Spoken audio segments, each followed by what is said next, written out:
Halo, saat ini kita akan membahas tentang penyimpangan dan pengendalian sosial. Dalam kehidupan sehari-hari, terdapat aturan atau norma yang harus kita patuhi untuk menjaga ketentraman serta kedamaian bersama. Namun, seringkali kita juga melihat bahwa banyak orang yang bertindak di luar norma yang ada dan menyebabkan kegaduhan dan kerugian bagi pihak lain. Dan di sini saya merangkum dari beberapa ahli tentang apa itu penyimpangan sosial. Penyimpangan sosial yaitu suatu tindakan individu atau kelompok yang bertentangan dengan nilai dan norma yang berlaku di dalam masyarakat tertentu. Selanjutnya kita akan membahas tentang bentuk dan contoh penyimpangan sosial, yaitu ada penyimpangan berdasarkan sifat. Yang pertama penyimpangan positif dan yang kedua penyimpangan negatif.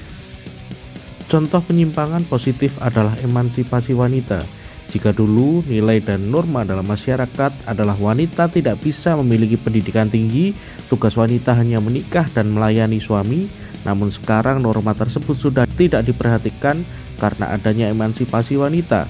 Sekarang wanita bisa berpendidikan tinggi, bisa bekerja dan memiliki jabatan, bahkan menjadi presiden, dan semua hal yang dilakukan laki-laki sekarang bisa juga dilakukan oleh wanita.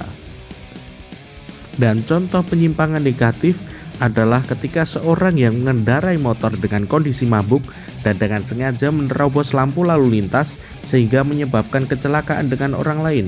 Tentunya hal tersebut merugikan dirinya dan juga orang yang ada di sekitarnya. Kemudian ada penyimpangan berdasarkan perilaku. Yang pertama penyimpangan individu, yang kedua penyimpangan kelompok, dan yang ketiga penyimpangan campuran. Contoh penyimpangan individu adalah seorang siswa yang dia menyontek ketika ada ulangan di sekolahnya. Kemudian contoh perilaku penyimpangan kelompok adalah anak-anak muda yang sedang melakukan balap liar. Tentu saja hal ini sangat mengganggu pengguna jalan yang lain. Dan contoh penyimpangan campuran adalah ketika seseorang tergabung dalam suatu sekte atau aliran sesat, ia akan lebih mempercayai kelompok yang diikutinya daripada norma dan nilai yang berlaku di masyarakat. Terjadinya perilaku penyimpangan sosial pastinya ada penyebabnya, dan berikut faktor penyebab penyimpangan sosial. Yang pertama, perubahan nilai dan norma sosial. Perubahan sosial dan budaya secara tiba-tiba akan menyebabkan individu atau kelompok tidak mampu menyerap nilai dan norma baru, sehingga individu atau kelompok tersebut dikategorikan berperilaku menyimpang. Yang kedua, proses sosialisasi yang tidak sempurna. Individu akan cenderung berperilaku menyimpang karena ia tidak dididik atau disosialisasikan untuk mematuhi nilai dan norma dalam masyarakat. Yang ketiga adalah teori labeling, merupakan teori yang menggambarkan penyimpangan yang dapat terjadi ketika seorang ataupun individu terlebih dahulu sudah dibentuk stigma atau cap negatif dari orang-orang ataupun kelompok di sekitarnya. Keempat, teori anomi, merupakan teori yang menggambarkan penyimpangan yang dapat terjadi ketika seorang maupun kelompok tidak memiliki nilai dan norma yang dapat dipegang dan dijadikan suatu pedoman dalam hidup di sebuah lingkungan masyarakat, sehingga memiliki kemungkinan untuk melakukan perilaku menyimpang atau penyimpangan sosial.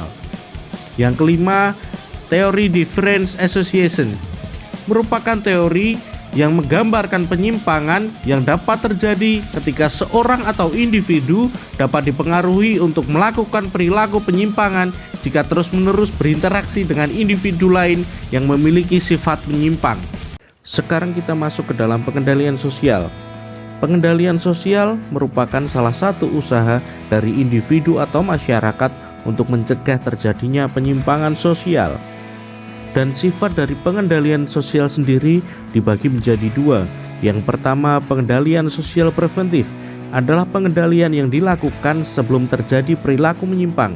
Dan yang kedua adalah pengendalian sosial represif, merupakan pengendalian yang dilakukan setelah terjadi penyimpangan. Pengendalian sosial sendiri memiliki beberapa cara. Yang pertama, secara persuasif, merupakan cara yang dilakukan tanpa kekerasan, tapi dengan cara menasihati, himbauan, atau membimbing agar tidak melakukan penyimpangan.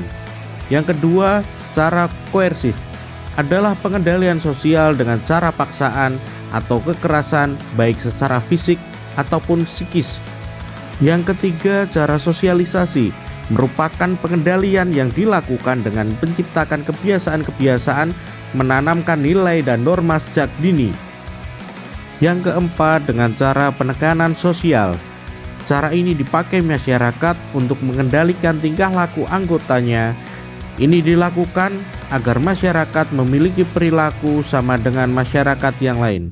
Yaitu tadi pengertian dan penjelasan tentang penyimpangan dan pengendalian sosial. Sekian dari saya, terima kasih, sampai jumpa.